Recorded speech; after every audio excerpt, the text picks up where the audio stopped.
உன்னுடைய இனத்தையே அழிச்ச ஒரு தலைவரை வந்து தலையில தூக்கி கொண்டாடிட்டு இருக்கிற சீமான நீ தூக்கி கொண்டாடுறிய. அப்போ உங்களுடைய அறிவை நாங்கள் எப்படி பார்க்கறது? இந்த தற்குறிங்க கூட்டத்தோட ஒரு கூட்டமாக தானே பார்க்க முடியும். அதில் வர அந்த முஸ்லீம் பொண்ணு ஒன்று, அது பேர் கூட தெரில, அது பேட்டி கொடுக்குது. தனியாக ஒரு நிருபர் பேட்டி எடுக்கிறாரு. பழனி பாபா இருக்கார்ல, அவரு பேசினதை அவர் போட்டு காட்டுறாரு. என்னன்னு, இந்த மாதிரி பெரியாரையும் அம்பேத்கரையும் ஏற்றுக்காதவன் எவனா இருந்தாலும் அவன் பின்னாடி போகாதீங்க, அவன்லாம் நாட்டுக்கு துரோகம் பண்ணுறவன், ஆபத்தானவன் அப்படின்னு அவரு ஒரு மேடையில் பேசியிருக்கிறாரு.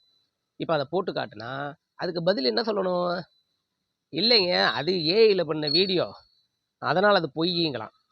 இல்லை இல்லை, அது வந்து டப்பிங் பண்ணி கொடுத்தாங்க, அவர் அப்படி பேசுகிறேன், நான் இந்த ஒரிஜினல் வீடியோ காட்டுறேன் பாருங்க, அப்படி சொல்லலாம். அப்படியே இல்லையா, பழனி பாபாலாம் ஒரு ஆளுமைரா, அவரெல்லாம் நாங்கள் நம்ப மாட்டோம், அப்படி கொஞ்சம் நீ ஹார்டாக கூட இப்படி கூட பேசிக்க. ஏன்னா பெரியாரை